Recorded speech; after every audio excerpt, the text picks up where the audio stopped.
I was in my late 20s when I started on stimulant medication. And when I started taking it, I thought my real personality was emerging. And what was emerging were my autistic traits. Very certain that's a common experience. You know you have ADHD, but do you ever feel like there's a place where your ADHD stops and something else begins? Something that's always been there, running right alongside it. What if there's more to your story? Today, we're talking about autism and ADHD, and what happens when you start to wonder if you're living with both. Welcome to Hypercast. Welcome to Hypercast. Hi, I'm Melissa Llewellyn-Snyder, an ADHD coach and educator. Hi, I'm Brianna Morton, a neuroaffirming therapist and ADHD coach. Why is it important to discuss both ADHD and autism and the possibility of having both? I think it's because of how it changes your understanding of yourself. So the first time you were diagnosed or suspected you had ADHD, it changed how you viewed yourself. There might have been grief, relief maybe. You're like, oh, this finally makes sense. My life doesn't have to be this way. There is a reason. There is it makes sense. Like that's that kind of piece. And so if there are still pieces where you're like, this isn't being managed by my meds or by my therapy or by my accommodations, and there seems to be something else going on, it could be any number of the comorbidities, but obviously autism is the one that is the most hidden. I feel yeah. When you're AuDHD, which is the combination term, your ADHD traits hide your autism traits and your autism traits hide your ADHD traits. Absolutely. And so you're stuck in this no man's land. Yeah. And that's why up until 2013, you couldn't be diagnosed with both. Full disclosure, I was diagnosed with autism on top of my ADHD in the last 6 months. I feel like this is a continuous journey for me. That's why I really wanted to cover this topic, because I can't be the only person that has a lot of feelings around this. Yeah. Can I have both ADHD and autism? Yes. You can have both. Straight up, you can't have both. You are legally allowed to have both. Congratulations. I love that you said legally allowed to have both. I mean, before then, you still had both. You just weren't able to be diagnosed with both because they were exclusion criteria for the other one. But that doesn't prevent you from having had that experience. So I don't know. There were many times over the years that I considered that I may have autism as well. But there were things that I felt like I would read the DSM or the criteria and I'd be like, I don't know if I fit that. Like the DSM tells you something and it's not very clear about what this certain trait means. And then later on, you're like, oh, that thing I thought I did and it just made me a quirky child. Isn't that I was a quirky child? It's that I was a child with autism. Yeah. Let's briefly talk about the DSM because yay! This is my other big issue. If you went in to get a diagnosis because you're like, there's something up, I'm different than everyone else and I don't know what's going on, I need some kind of guidance. Typically, they'd give you an ADHD diagnosis because it comes with drugs, right? So drugs, yes. Yeah. The treatment was more straightforward. There was more understanding around it. There was less discrimination because with autism, there tends to be a wider spectrum of, yes, you can be functional, that's level 1, or there is functional with supports, right? It's not that you're not functional, it's that you need more supports, and they're less willing to accept that. One of the reasons you weren't diagnosed with autism as a child is because the DSM isn't written for you. It's written for white male children who fit a very specific archetype. I already felt like it was probably already a bit of an anomaly because I tend to mask very well. But I was very hyper. So that was the big, ding, ding, ding, a red flag, something was going on. They picked ADHD. Yeah. And it even took them a while to figure that out. I masked really hard. I did the things I was supposed to do to be a good little girl. Right? There's that societal influence as well. Yeah. There. Good news on that front. We finally have assessments that address that masking component. Gold standard of autism assessment, which is the ADOS, doesn't always flag women or high masking individuals or people who have multiple diagnoses. So if there's trauma or if there actually is bipolar or some other comorbidity, is there an empathy override that is allowing you to be social? Is there some kind of high masking that is allowing you to present as non-autistic? One of the things that prevented me from pushing to get a diagnosis was that social thing, because that I thought because I could make eye contact If I at least kind of know a person, I can make eye contact with people. I can have a conversation with people. I'm actually hypersensitive to people's emotions. And those things I felt like excluded me from being part of that club. And up until recently, all of that was explained by ADHD. The ADHD also has some social differences, right? Yeah. It's all of that masking, all of the, as we were saying, the ADHD hides the autism hides the ADHD. And so you're just stuck in the, I feel different, I feel broken, someone help me. And they're like, well, you don't have anything because nothing's coming up. So I guess it's just anxiety. There's different phases of learning to manage your ADHD. There's the phase for me where I got on medication and I finally felt like I was on a level playing field and I could breathe a little bit. But then there's like going through coaching, going through therapy, really digging deep and learning who I was and who I am on the spectrum of ADHD and how I function with ADHD. Even like through all of this, I kept hitting walls where I'm like, what is that thing? And there's nothing in the world of ADHD that was explaining what I was experiencing. That's because the overlap is like, if you have autism, it is 50 to 70% comorbid for ADHD. So if you have autism, you're like really likely also to have ADHD. Yeah. And so that crossover in social media, in diagnostic criteria, in experience is so hard to find that line for. Through this journey, I didn't realize till recently how much I was masking. I kept hitting walls and realizing there were things that I wasn't showing the world. I would be exhausted. And it's because I was tolerating things that maybe I didn't need to tolerate or I could shift my perspective on. Once your ADHD is managed in whatever, if that's medication, if that's therapy, if that's self-growth, great. But once it's managed, that's when the autism or the autism pieces like come forward a little bit more exactly. in terms of like, oh, now that I can regulate my emotions and I'm not hyperactive all the time, I actually find myself getting really drained in social situations, or I actually find myself getting overstimulated by light, noise, textures, right?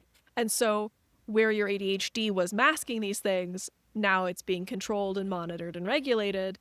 The autism pieces come forward. I was in my late 20s when I started on stimulant medication.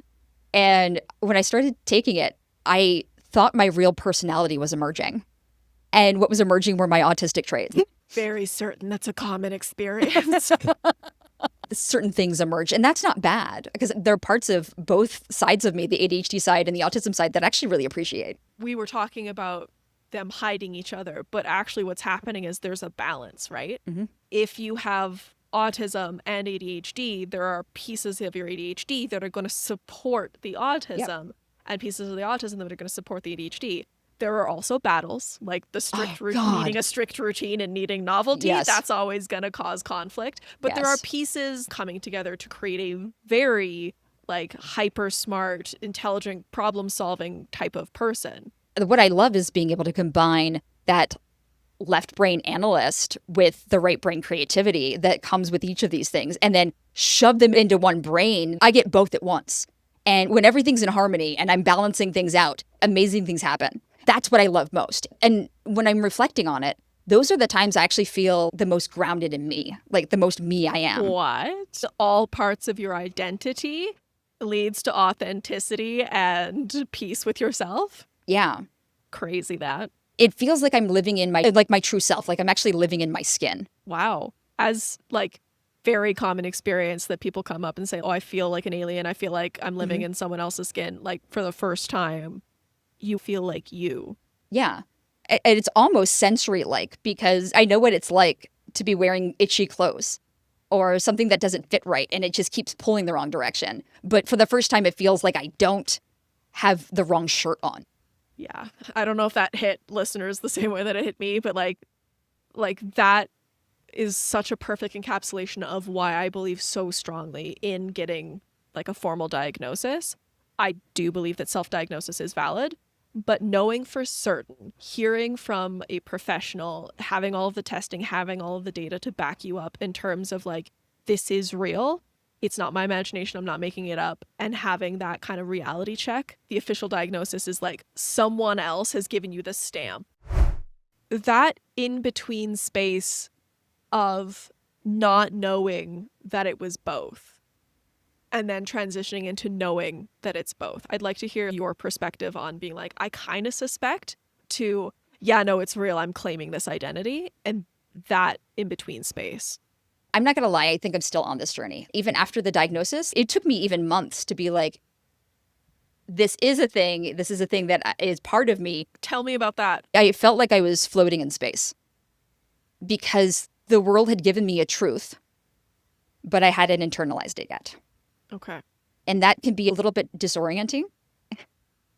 Yeah. I think also seeing representatives of people in the community that have autism that were like me, like someone who could actually make eye contact. It made me feel less alone. Where I am on the spectrum, it made me feel like maybe I wasn't lying to the world because Yes. I can present in a certain way. That piece of like, am I lying? Am I lying to myself? Am I lying to other people? And like, I think that's the biggest difference. Because if you have ADHD and you're diagnosed with autism, you were born with both. Like, you've been living with both. Yeah. So the day-to-day doesn't really change. What changes is your self-acceptance. I mentioned before those things that I was tolerating that were depleting me of energy. Those things I was tolerating were sensory issues. They were things that fall in that purview of autism. My way of dealing with it before was just to ignore it and mask. We have very low proprioception and very low bodily awareness. So a lot of the times it wasn't even like a conscious No, not at all. unknowing. It was like, I'm ignoring this because I don't even perceive that it's happening to me. I'm at a constant level of discomfort and I don't even perceive it.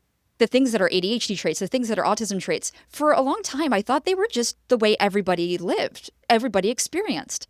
And to find out that's not it at all. I've been struggling and just trying really hard and somehow just like keeping my head above water and not drowning, just barely, when everyone else is like doing a butterfly stroke to the finish line. There was a reason for that, you know? Yeah.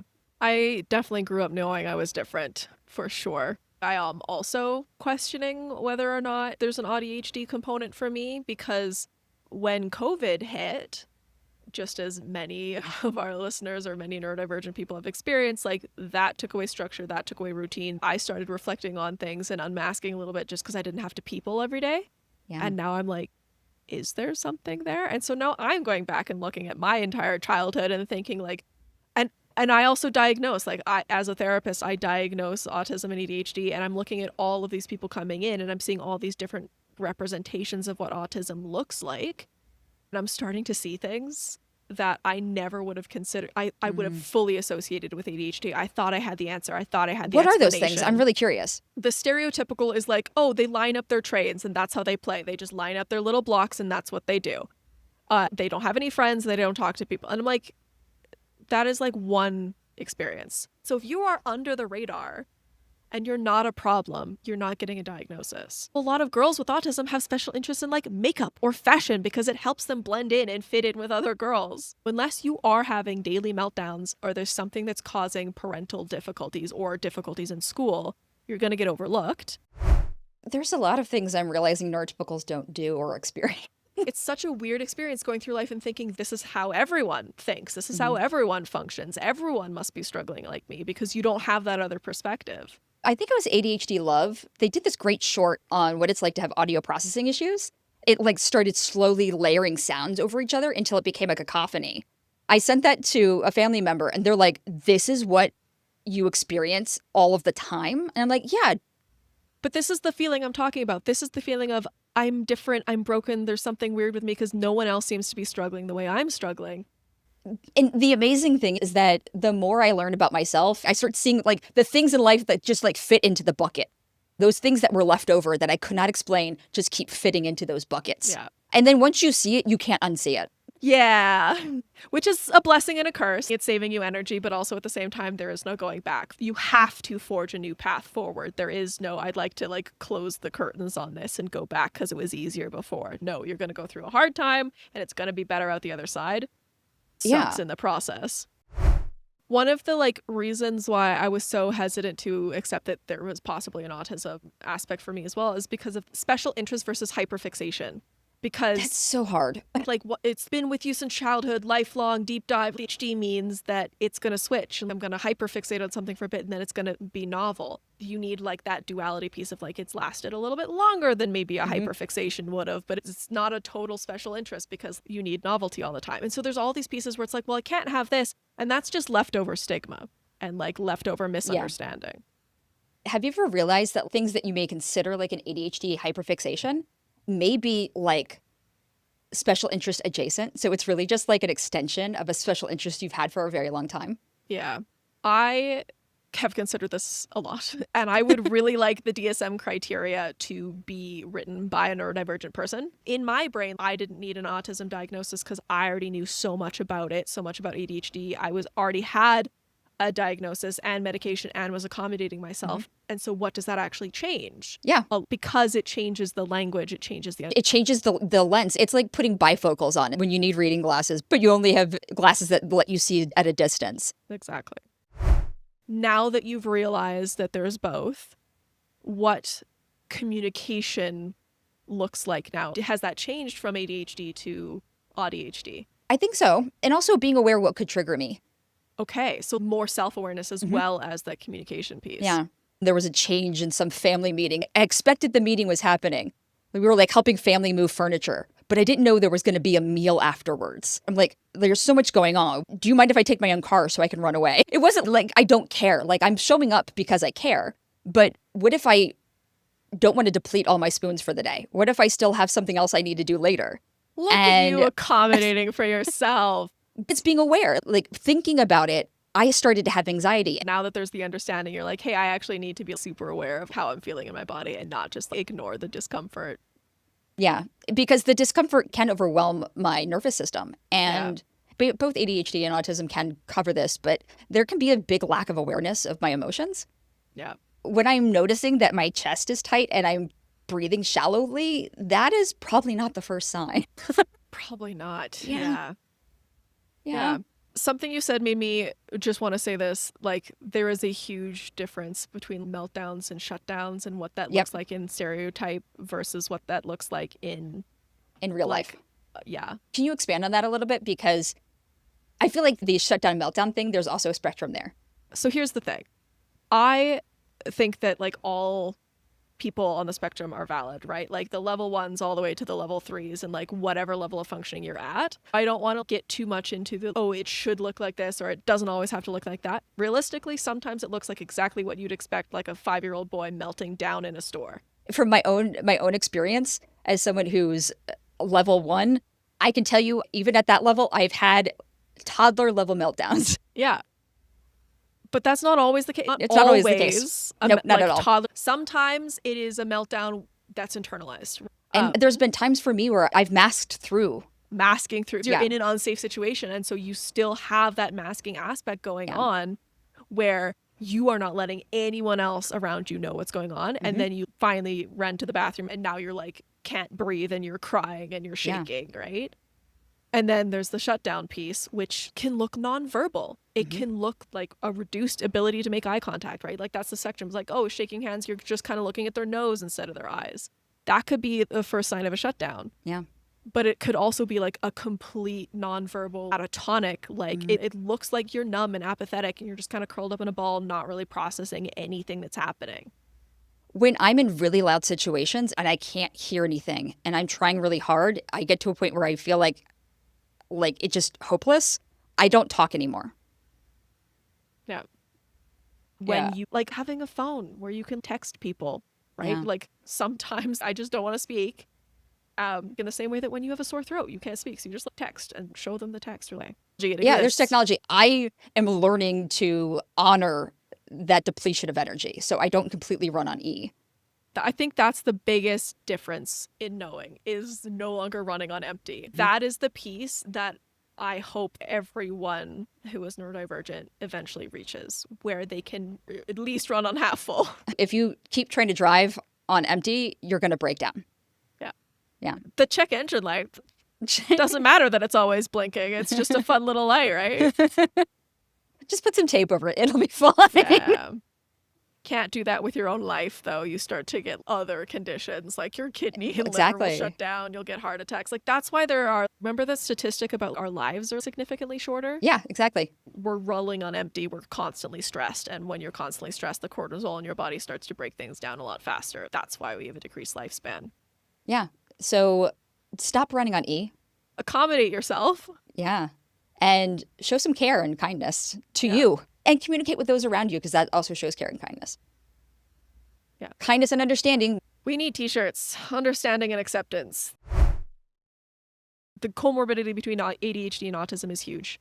Yeah. Anywhere between 30 and 70% crossover, depending on what direction you're looking in. And awareness of both, awareness of all of the aspects of the things that you are dealing with, all of the aspects of your identity is going to help you function and live a life that is authentic and doesn't make you feel burnt out. No burnout. No one wants burnout. Hell no, we want burnout. Okay. If you're in need of further ADHD support, you can find me at likemindcoaching.com. You can find me at understandingadhd.ca. And until next time, bye. Bye-bye.